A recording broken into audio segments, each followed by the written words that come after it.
हवामहे कविम् कवीनामुपमश्रवस्तमम् ज्येष्ठराजम् ब्रह्मणाम् ब्रह्मणस्पत नः शृण्वन्नोतिभिः सीदसादनम् श्रीमहागणाधिपतये नमः। श्रीशिवसहस्रनामस्तोत्ररत्नपीठिका वन्दे शम्भुमुमापतिम् सुरगुरुम् वन्दे जगत्कारणम् वन्दे पन्नगभूषणम् मृगधरम् वन्दे पशूनाम् पतिम् वन्दे सूर्यशशाङ्कवह्निनयनम् वन्दे मुकुन्दप्रियम् वन्दे भक्तजनाश्रयम् च वरदम् वन्दे शिवम् शङ्करम्। वासुदेवः ततः स प्रयतो भूत्वा मम तात युधिष्ठिरा प्राञ्जलिः प्राह विप्रर्षिर्नाम सङ्ग्रहमादितः उपमन्युः ब्रह्म प्रोक्तैर्ऋषिप्रोक्तैर्वेदवेदाङ्गसम्भवैः सर्वलोकेषु विख्यातम् स्तुत्यम् स्तोष्यामि नामभिः महद्भिर्विहितैः सत्यैः सिद्धैः सर्वार्थसाधकैः ऋषिणा तण्डिना भक्त्या कृतैर्वेदकृतात्मना यथोक्तैः साधुभिः ख्यातैर्मुनिभिस्तत्त्वदर्शिभिः प्रवरम् प्रथमम् स्वर्ग्यम् सर्वभूतहितम् शुभम् श्रुतैः सर्वत्र जगति ब्रह्मलोकावतारितैः सत्यैस्तत्परमम् ब्रह्म ब्रह्म प्रोक्तैः सनातनम् वक्ष्ये यदुकुलश्रेष्ठ शृणुष्वावहितो मम वरयैनम् भवम् देवम् भक्तस्त्वम् परमेश्वरम् तेन ते श्रावयिष्यामि यत्तद्ब्रह्म सनातनम् न शक्यम् विस्तरात् कृत्स्नम् वक्तुम् शर्वस्य केनचित् युक्तेनापि विभूतीनामपि वर्षशतैरपि यस्यादिमध्यमान्तानि गम्यन्ते न सुरैरपि कस्तस्य शक्नुयाद्वक्तुम् गुणान् कास्म्येन माधव किन्तु देवस्य महतः संक्षिप्तार्थपदाक्षरम् शक्तितश्चरितम् वक्ष्ये प्रसादात्तस्य धीमतः अप्राप्य तु ततोऽनुज्ञाम् न शक्यः स्तोतुमीश्वरः यदा तेनाभ्यनुज्ञातस्तुतो वै स तदा मया अनादिनिधनस्याहम् जगद्योनिर्महात्मनः नाम्नाम् किञ्चित् समुद्देशम् वक्ष्याम्यव्यक्तयोगिनः वरदस्य वरेण्यस्य विश्वरूपस्य धीमतः शृणु नाम्नाम् च यम् कृष्ण यदुक्तम् पद्मयोनिना दश नाम सहस्राणि यान्याः प्रपितामहः तानि निर्मथ्य मनसा दध्नो घृतमिवोद्धृतम् गिरेः सारम् यथा हेम पुष्पसारम् यथा मधु घृतात्सारम् यथा मण्डम् तथैतत्सारमुद्धृतम् सर्वपापापहमिदम् चतुर्वेदसमन्वितम् प्रयत्नेनाधिगन्तव्यम् धार्यम् च प्रयतात्मना माङ्गल्यम् पौष्टिकम् चैव रक्षोघ्नम् पावनम् महत् इदम् भक्ताय दातव्यम् श्रद्धया नास्तिकाय च नाश्रद्धधानरूपाय नास्तिकायाजितात्मने यश्चाभ्यसूयते देवम् कारणात्मानमीश्वरम् स कृष्णनरकम् याति सह पूर्वैः सहात्मजैः इदम् ध्यानमिदम् योगमिदम् ध्येयमनुत्तमम् इदम् जप्यमिदम् ज्ञानम् रहस्यमिदमुत्तमम् यम् ज्ञात्वा ह्यन्तकालेऽपि गच्छेत परमाम् गतिम् पवित्रम् मङ्गलम् मेध्यम् कल्याणमिदमुत्तमम् इदम् ब्रह्मा पुरा कृत्वा सर्वलोकपितामहः सर्वस्तवानाम् राजत्वे दिव्यानाम् समकल्पयत् तदा प्रभृति चैवायमीश्वरस्य महात्मनः स्तवराज इति ख्यातो जगत्यमरपूजितः ब्रह्मलोकादयम् स्वर्गे स्तवराजोऽवतारितः यतस्तण्डिः पुरा प्रापतेन तण्डिकृतोऽभवत् स्वर्गाच्चैवात्र भूलोकम् तण्डिना ह्यवतारितः सर्वमङ्गलमाङ्गल्यम् सर्वपापप्रणाशनम् निगदिष्ये महाबाहो स्तवानामुत्तमम् स्तवम् ब्रह्मणामपि यद्ब्रह्म पराणामपि यत्परम्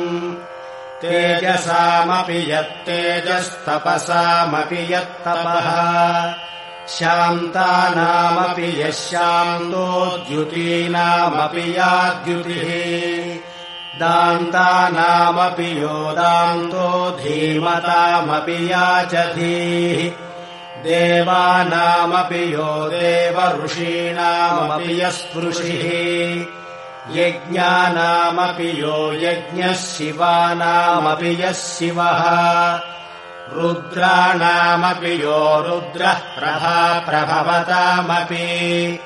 योगिनामपि यो योगी कारणानाम् च कारणम् यतो लोकाः सम्भवन्ति यतः पुनः सर्वभूतात्मभूतस्य हरस्यामित तेजसः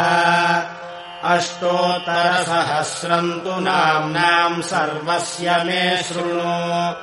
यच्छ्रुत्वा मनुजव्याघ्र सर्वान् कामानवाप्स्यसि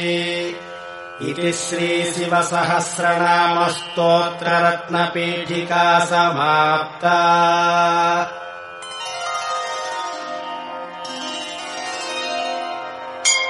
अथ श्रीशिवसहस्रनामस्तोत्ररत्नम् ॐ स्थिरस्थाणुः प्रभुर्भेमः प्रवरो वरदो वरः सर्वात्मा सर्वविख्यातः सर्वः सर्वकरो भवः जटी चर्मी शिखण्डी च सर्वाङ्गः सर्वभावनः हरश्च हरिणाक्षश्च सर्वभूतहरः प्रभुः प्रवृत्तिश्च निवृत्तिश्च नियतः शाश्वतो ध्रुवः श्मशानवासी भगवान् खचरो गोचरोर्दनः अभिवाद्यो महाकर्मा तपस्वी भूतभावनः उन्मत्तवेषः प्रच्छन्नः सर्वलोकप्रजापतिः महारूपो महाकायो वृषरूपो महायशाः महात्मा सर्वभूतात्मा विश्वरूपो महाहनुः लोकपालोऽन्तर्हितात्मा प्रसादो नीललोहितः पवित्रम् च महांश्चैव नियमो नियमाश्रितः सर्वकर्मा स्वयम्भूतादिरादिकरो निधिः सहस्राक्षो विशालाक्षः सोमो नक्षत्रसाधकः चन्द्रः सूर्यस्य निःकेतुर्ग्रहो ग्रहपतिर्वरः आदिरन्तोलयः कर्ता मृगबाणार्पणो नघः महातपा घोरतपा अदीनोदीनसाधकः संवत्सरकरो मन्त्रः प्रमाणम् परमम् तपः योगी योज्यो महाबीजो महारेता महाबलः सुवर्णरेताः सर्वज्ञः सुबीजो बीजवाहनः दशबाहुस्त्वनिमिषो नीलकण्ठ उमापतिः विश्वरूपः स्वयम् श्रेष्ठो बलवीरो बलो गणः गणकर्ता गणपतिर्दिग्वासाः काम एव च मन्त्रवित्परमो मन्त्रः सर्वभावकरो हरः कमण्डलुधरो धन्वी बाणहस्तः कपालवान् अशनीशतघ्नी खड्गी पट्टशी चायुधी महान् श्रुवहस्तः सुरूपश्च तेजस्तेजस्करो निधिः उष्णीषी च सुवक्त्रश्च उदग्रो विनतस्तथा दीर्घश्च हरिकेशश्च सुतीर्थः कृष्ण एव च शृगालरूपः सिद्धार्थो मुण्डः सर्वशुभङ्करः अजश्च बहुरूपश्च गङ्गाधारी कपर्द्यपि ऊर्ध्वरेता ऊर्ध्वलिङ्ग ऊर्ध्वशायी नभस्थलः त्रिजटश्चीरवासाश्च रुद्रः सेनापतिर्विभुः नक्तम् च रोहश्चरश्च तिग्ममन्युः सुवर्चसः गजः दैत्यः कालो लोकधाता गुणाकरः सिंहशार्दूलरूपश्च व्याघ्रचर्माम्बरावृतः कालयोगी महानाथः सर्वकामश्चतुष्पथः निशाचरः प्रेतचारी भूतचारी महेश्वरः बहुभूतो बहुधरः स्वर्भानुरमितो गतिः नृत्यप्रियो नित्यनर्तो नर्तकः सर्वलालसः महाघोरतपः शूरो नित्यो नीहो निरालयः सहस्रहस्तो विजयो व्यवसायो ह्यतन्द्रितः अमर्षणो मर्षणात्मा यज्ञः कामनाशकः दक्षयागापहारी च सुसहो मध्यमस्तथा तेजोपहारी बलः मुदितोऽर्धोदितो वरः गम्भीरघोषो गम्भीरो गम्भीरबलवाहनः न्यग्रोधरूपो न्यग्रोधवृक्षकर्णस्थितिर्विभुः सुतीक्ष्णदशनश्चैव महाकायो महाननः विश्वक्सेनो हरिर्यज्ञः संयुगापीडवाहनः तीक्ष्णतापश्च हर्यश्वः सहायः कर्मकालवित् विष्णुप्रसादितो यज्ञः समुद्रो बडवामुखः हुताशनसहायश्च प्रशान्तात्मा हुताशनः उग्रतेजा महातेजा जन्यो विजयकालवित् ज्योतिषामयनम् सिद्धिः सर्वविग्रह एव च शिखी मुण्डी जटी ज्वाली मूर्तिजो मूर्धगो बली वैष्णवः प्रजवीताली खेली कालकटङ्कटः नक्षत्रविग्रहमतिर्गुणबुद्धिर्लयोगमः प्रजापतिर्विश्वबाहुर्विभागः सर्वतोमुखः विमोचनः सुसरणो हिरण्यकवचोद्भवः मेघजो बलचारी च महीचारी स्तुतस्तथा सर्वतूर्यविनोदी च सर्ववाद्यपरिग्रहः व्याळरूपो गुहावासी ग्रहमालीतरङ्गवित् त्रिदशः कालदृक्कर्म सर्वबन्धविमोचनः बन्धनस्वसुरेन्द्राणाम् युधिशत्रुविनाशनः साङ्ख्यप्रसादो दुर्वासाः सर्वसाधुनिषेवितः प्रस्कन्दनो विभागज्ञो ह्यतुल्यो यज्ञभागवित् सर्ववासः सर्वचारी दुर्वासा वासवोमरः हैमो हेमकरो यज्ञः सर्वधारीधरोत्तमः लोहिताक्षो महाक्षश्च विजयाक्षो विशारदः सङ्ग्रहो निग्रहः कर्ता सर्पचीरनिवासनः मुख्यो मुख्यश्च देहश्च काहळिः सर्वकामदः सर्वकालप्रमादश्च सुबलो बलरूपभृत् सर्वकामप्रदश्चैव सर्वतः सर्वतोमुखः आकाशनिर्विरूपश्च निपातो ह्यवशः खगः रौद्ररूपोऽंशुरादित्यो बहुरश्मिः सुवर्चसि वसुवेगो महावेगो मनोवेगो निशाचरः सर्ववासी श्रियावासी उपदेशकरोकरः मुनिरात्मा निरालोकः सम्भग्नश्च सहस्रदः प्लक्षी च प्लक्षरूपश्च अतिदीप्तो विशाम्पतिः उन्मादो मदनः कामो ह्यस्मर्थोऽर्थकरो यशः वामदेवश्च वामश्च प्राग्दक्षिण उदङ्मुखः सिद्धयोगी महर्षिश्च सिद्धार्थः सिद्धसाधकः भिक्षुश्च भिक्षुरूपश्च विपणो मृदुरव्ययः महासेनो विशाखश्च षष्टिभागो गवाम्पतिः वज्रहस्तश्च विस्रम्भो च मूस्तम्भन एव च वृत्तावृत्तकरस्तालो मधुर्मधुकलोचनः वाचस्पत्यो वाजसमो नित्यमाश्रितपूजितः ब्रह्मचारी लोकचारी सर्वचारी विचारवित् ईशान ईश्वरः कालो निशाचारी पिनाकभृत् निमित्तस्थो निमित्तम् च नन्दिर्नन्दिकरो हरिः नन्दीश्वरश्च नन्दी च नन्दनो नन्दिवर्धनः भगहारी निहन्ता च कालो ब्रह्मा पितामहः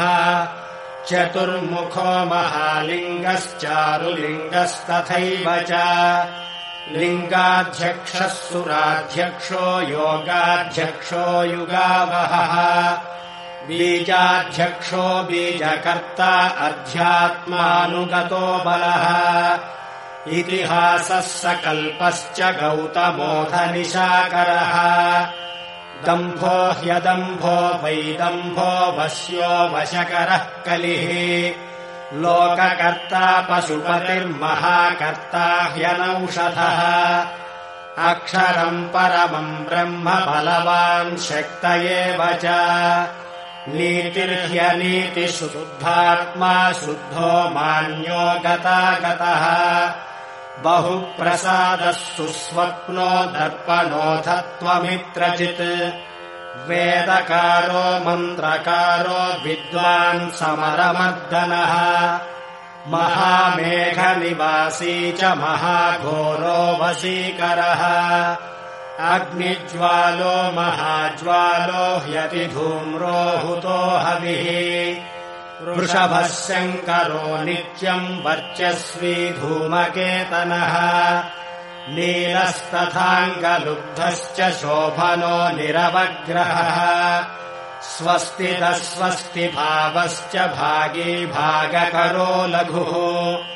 उत्सङ्गश्च महाङ्गश्च महागर्भपरायणः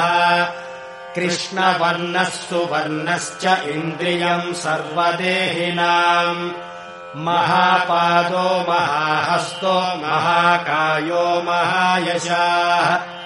महामूर्धा महामात्रो महानेत्रो निशालयः महान्तको महाकर्णो महोष्ठश्च महाहनुः महानासो महाकम्बुर्महाग्रीवश्मशानभाक् महाभक्षा महोरस्को ह्यन्तरात्मा मृगालयः लम्बनो लम्बितोष्ठश्च महामायः पयोनिधिः महादन्तो महादंष्ट्रो महाजिह्वो महामुखः महानखो महारोमा महाकेशो महाजटः प्रसन्नश्च प्रसादश्च प्रत्ययो गिरिसाधनः स्नेहनो स्नेहनश्चैव अजितश्च महामुनिः वृक्षाकारो वृक्षकेतुरनलो वायुवाहनः गण्डली मेरुधामा च देवाधिपतिरेव च अथर्वशीर्षः सामास्य ऋक्सहस्रामिते क्षणः यजुः पादभुजो गुह्यः प्रकाशो जङ्गमस्तथा अमोघार्थः प्रसादश्च अभिगम्यः सुदर्शनः उपकारः प्रियः सर्वः कनकः काञ्चनच्छविः नाभिर्नन्दिकरो भावः पुष्करः स्थपति स्थिरः द्वादशस्त्रासनश्चाद्यो यज्ञो यज्ञसमाहितः नक्तम् कलिश्च कालश्च मकरः कालपूजितः द्वादशस्त्रासनश्चाद्यो यज्ञो यज्ञसमाहितः नक्तम् कलिश्च कालश्च मकरः कालपूजितः सगणो गणकारश्च भूतवाहनसारथिः भस्माशयो भस्मगोप्ता भस्मभूतस्तरुर्गुणः लोकपालस्तथा लोको महात्मा सर्वपूजितः शुक्लस्त्रीशुक्लसम्पन्नः शुचिर्भूतनिषेवितः आश्रमस्थः क्रियावस्थो विश्वकर्ममतिर्वरः विशालशाखस्ताम्रोष्ठो ह्यम्बुजालः सुनिश्चलः कपिलः कपिशः शुक्ल आयुश्चैव परोपरः गन्धर्वो ह्यदितिस्तार्क्ष्यः सुविज्ञेयः सुशारदः परश्वधायुधो देवो ह्यनुकारी सुबान्धवः तुम्बवीणो महाक्रोध ऊर्ध्वरेता जलेशयः उग्रो वंशकरो वंशो वंशनादो ह्यनिन्दितः सर्वाङ्गरूपो मायावी सुहृदो ह्यनिलो नलः बन्धनो बन्धकर्ता च सुबन्धनविमोचनः स यज्ञारिः स कामारिर्महादंशो महायुधः बहुधा निन्दितः सर्वः शङ्करश्चन्द्रशेखरः अमरेशो महादेवो विश्वदेवः सुरारिः अहिर्बुद्ध्यो निलाभश्च चेकितानो हरिस्तथा अजैकपाच्च कापाली त्रिशङ्कुरजितः शिवः धन्वन्तरिर्धूमकेतुस्कन्दो वैश्रवणस्तथा धाता शक्रश्च विष्णुश्च मित्रस्त्वष्टा ध्रुवोधरः प्रभावः सर्वगो वायुरर्यमा सविता रविः उषङ्गुश्च विधाता च मान्धाता भूतभावनः विभुर्वर्णविभावी च सर्वकामगुणावहः पद्मनाभो महागर्भश्चन्द्रवक्त्रो निलो नलः बलवांश्चोपशान्तश्च पुराणः पुण्यचञ्चुरी कुरुकर्ता कुरुवासी कुरुभूतो गुणौषधः सर्वाशयो गर्भचारी सर्वेषाम् प्राणिनाम् पतिः देवदेवः सुखासक्तः सदसत् सर्वरत्नवित् कैलासगिरिवासी च हिमवद्गिरिसंश्रयः कूलहारी कूलकर्ता बहुविद्यो बहुप्रदः वणिजो वर्धकी वृक्षो वकुलश्चन्दनच्छदः सारग्रीवो महाजत्रुरलोलश्च महौषधः सिद्धार्थकारी सिद्धार्थश्छन्दो व्याकरणोत्तरः सिंहनादः सिंहदंष्ट्रः सिंहगः सिंहवाहनः प्रभावात्मा जगत्कालः कालो लोकहितस्तनुः साराङ्गो नवचक्राङ्गः केतुमाली सभावनः भूतालयो भूतपतिरहोरात्रमनिन्दितः वर्धितः सर्वभूतानाम् निलयश्च विभुर्भवः अमोघः संयतो ह्यश्वो भोजनः प्राणधारणः धृतिमान् मतिमान् दक्षः सत्कृतश्च युगाधिपः गोपाली गोपतिर्ग्रामो गोजन्म वसनो हरिः हिरण्यबाहुश्च तथा गुहापालः प्रवेशकः प्रकृष्टानिर्महाहर्षो जितकामो जितेन्द्रियः गान्धारश्च सुवासश्च तपःसक्तो रतिर्नरः महागीतो महानृत्यो ह्यप्सरो गणसेवितः महाकेतुर्महाधातुर्नैकसानुचरश्चलः आवेदनीय आवेशः सर्वगन्धसुखावहः तोरणस्तारणो वातः परिधिपतिखेचरः संयोगो वर्धनो वृद्धो ह्यतिवृद्धो गुणाधिकः नित्य आत्मा सहायश्च देवासुरपतिः पतिः युक्तश्च युक्तबाहुश्च देवो दिविसुपर्वणः आषाढश्च सुषाढश्च ध्रुवोऽध हरिणो हरः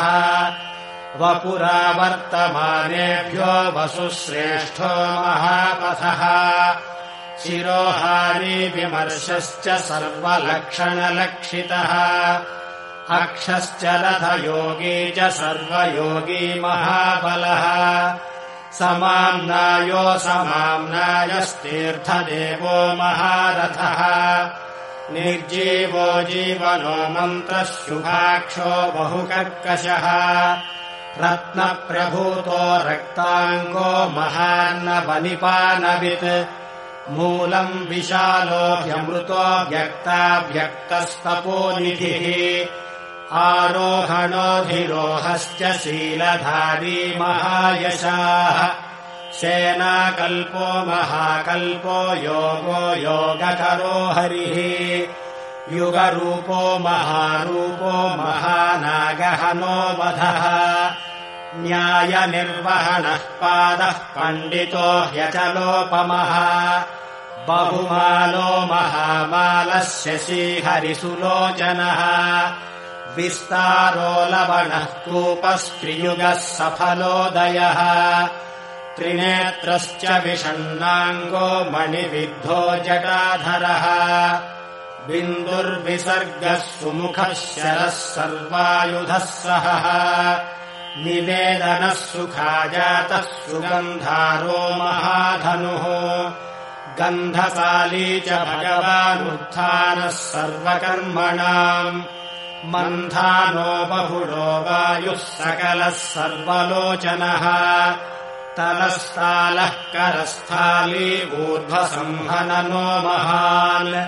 छत्रम् सुच्छत्रो विख्यातो लोकः सर्वाश्रयक्रमः मुण्डो विरूपो विकृतो दण्डी कुण्डी विकुर्वणः हर्यक्षः ककुभो वज्री शतजिह्वः सहस्रपात् सहस्रमूर्धा देवेन्द्रः सर्वदेवमयो गुरुः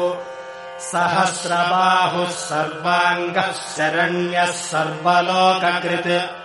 पवित्रम् त्रिककुन्मन्त्रः कनिष्ठः कृष्णपिङ्गळः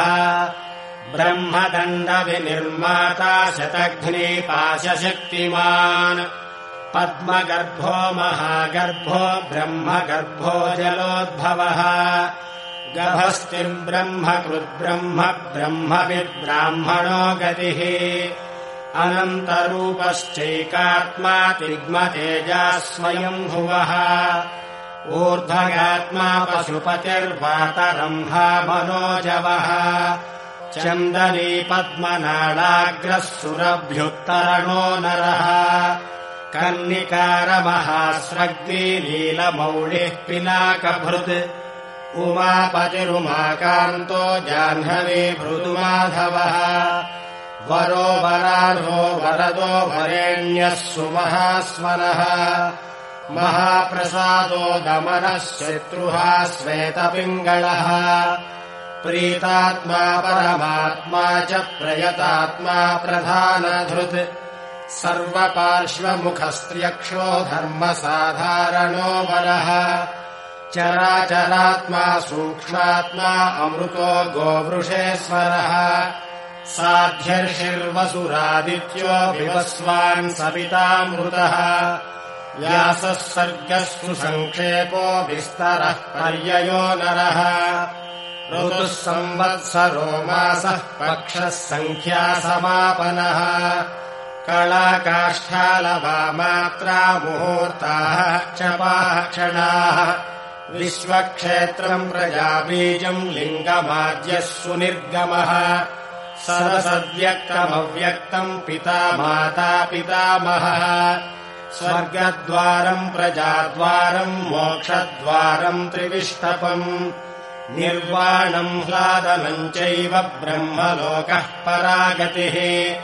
देवासुरविनिर्माता देवासुरपरायणः देवासुरगुरुर्देवो देवासुरनमस्कृतः देवासुरमहामात्रो देवासुरगणाश्रयः देवासुरगणाध्यक्षो देवासुरगणाग्रणीः देवादिदेवो देवर्षिर्देवासुरवरप्रदः देवासुरेश्वरो विश्वो देवासुरमहेश्वरः सर्वदेवमयोचिन्त्यो देवतात्मात्मसम्भवः उद्भिर्त्रिविक्रमो वैद्यो विरजो नीरजोमरः ईड्यो हस्तीश्वरो व्याघ्रो देवसिंहो नरर्षभः विबुधोऽग्रवरः सूक्ष्मः सर्वदेवस्तपोमयः सुयुक्तः शोभनो वज्री पापानाम् प्रभवो व्ययः गुहः कान्तो निजः सर्गः पवित्रम् सर्वपावनः शृङ्गी शृङ्गप्रियो बभ्रूराजराजो निरामयः अभिरामः सुरगणोऽभिरामः सर्वसाधनः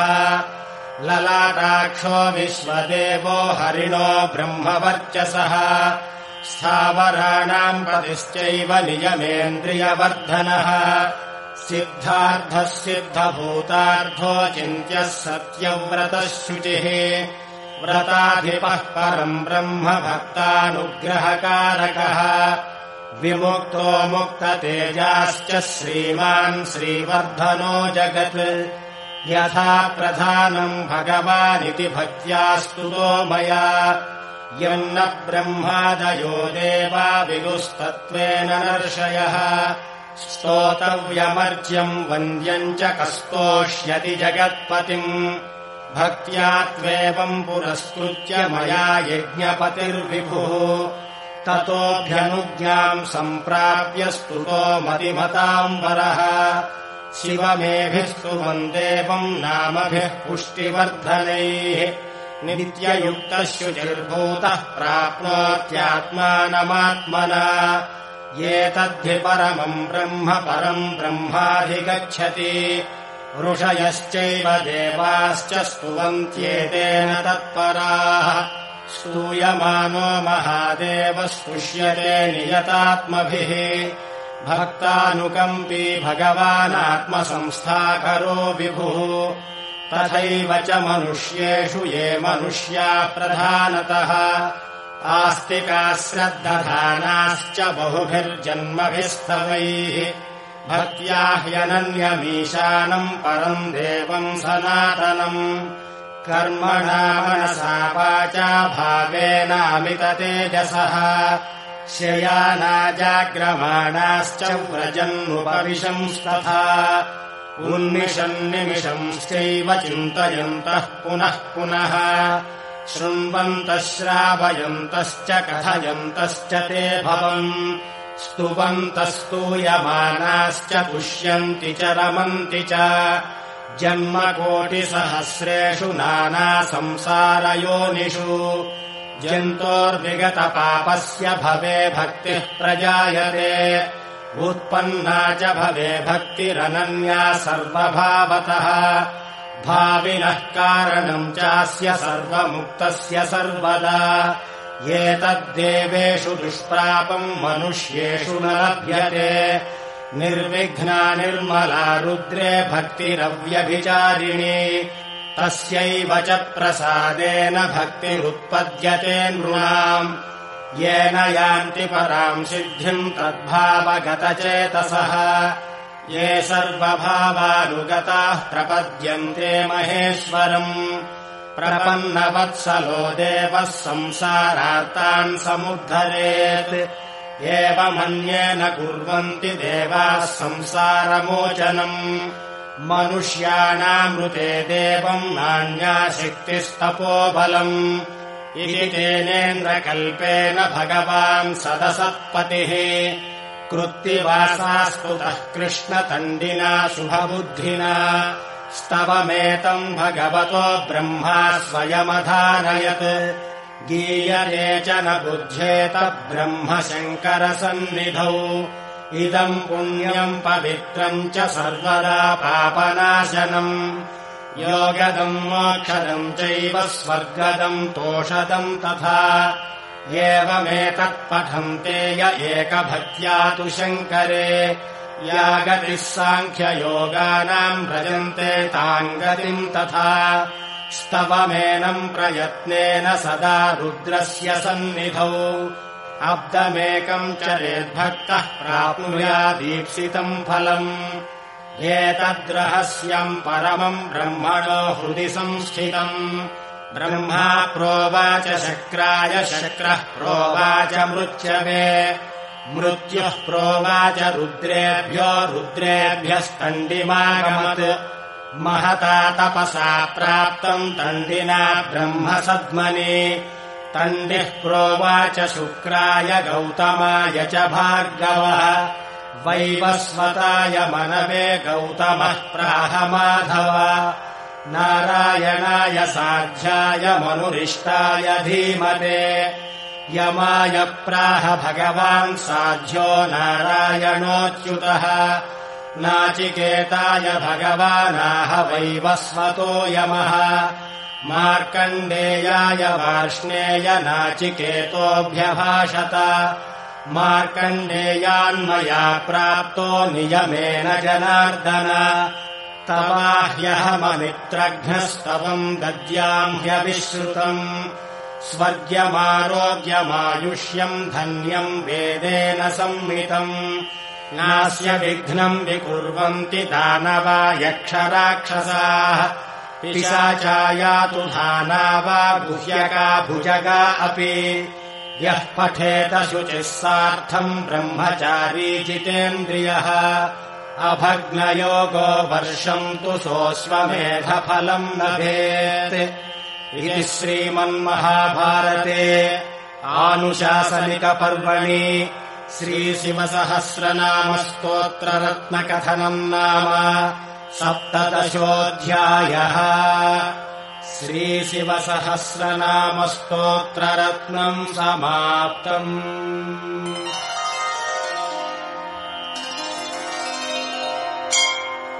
अथ श्रीशिवाष्टोत्तरशतनामस्तोत्रम्। शिवो महेश्वरः शम्भुः पिनाकी शशिशेखरः वामदेवो विरूपाक्षः कपर्दी नीललोहितः शङ्करः शूलपाणिश्च खट्वाङ्गी विष्णुवल्लभः शिविविष्टोऽम्बिकानाथः श्रीकण्ठो भक्तवत्सलः भवः शर्वस्त्रिलोकेशः शितिकण्ठः शिवाप्रियः उग्रः कपाली कामारिरन्धकासुरसूदनः गङ्गाधरो ललाटाक्षः कालकालः कृपानिधिः भीमः परशुहस्तश्च मृगपाणिर्जटाधरः कैलासवासी कवचे कठोरस्त्रिपुरान्तकः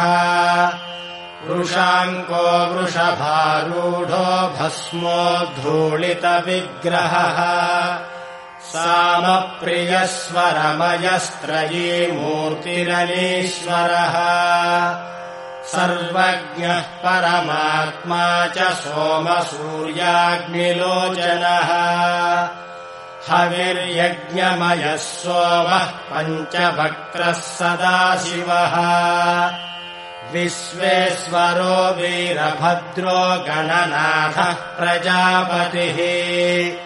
हिरण्यरेता दुर्धर्षो गिरीशो गिरिशो नघः